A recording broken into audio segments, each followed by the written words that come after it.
Hi friends, Ayyanar துணையில் நாளைக்கு என்ன நடக்க போகுதுன்னு பார்க்கலாம்.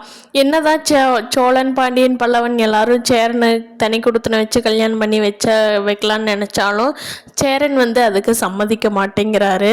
சேரன் நான் தம்பிங்களை எப்போவுமே தனியாக விட்டுட்டு நான் போய் சந்தோஷமாக வாழ போக மாட்டேன் அப்படிங்கிற முடிவில் உறுதியாக இருக்காரு.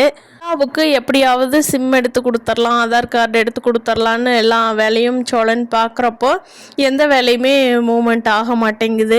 சரி, ரேஷன் கார்டில் தான் இன்னி பேரை சேர்த்தி அதுக்கப்புறமா தான் ஆதார் எல்லாமே எடுக்கணும் அப்படின்னு யோசிச்சுட்டு அந்த ஐடியா சேரன்கிட்ட சொல்கிறாரு. அதுக்கு சேரன், ஏண்டா அந்த பொண்ணே நம்ம வீட்டை விட்டு போகலான்னு நினச்சிட்ருக்கு, நீ ரேஷன் கார்டில் பேர் சேர்த்துறேன்னு சொல்கிறையே, இது அந்த பொண்ணுக்கு தெரிஞ்சால் சங்கடப்பட போகுதுடா அப்படிங்கிறாரு.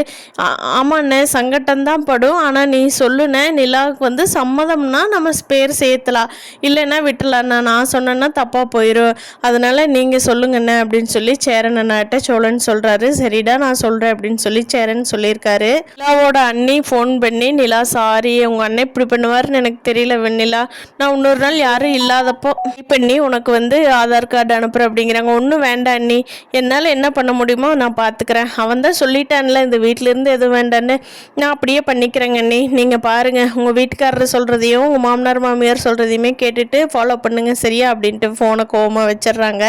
கார்த்திகாவும் கல்யாண ஏற்பாடெல்லாம் பண்ணிகிட்டு இருந்தாலும் கார்த்திகாவோட மனசெல்லாம் சேரன்கிட்டையே தான் இருக்குது. எப்போ வாய்ப்பு கிடைச்சாலும் சேரனை கல்யாணம் பண்ணிக்கலான்னு தான் அவங்க இருக்காங்க. ஆனால் அவங்க வீட்டில் ரொம்ப ஸ்ட்ரிக்டாக இருக்காங்க. பார்க்கலாம் ஃப்ரெண்ட்ஸ், நாளைக்கு என்ன நடக்க போகுதுன்னு.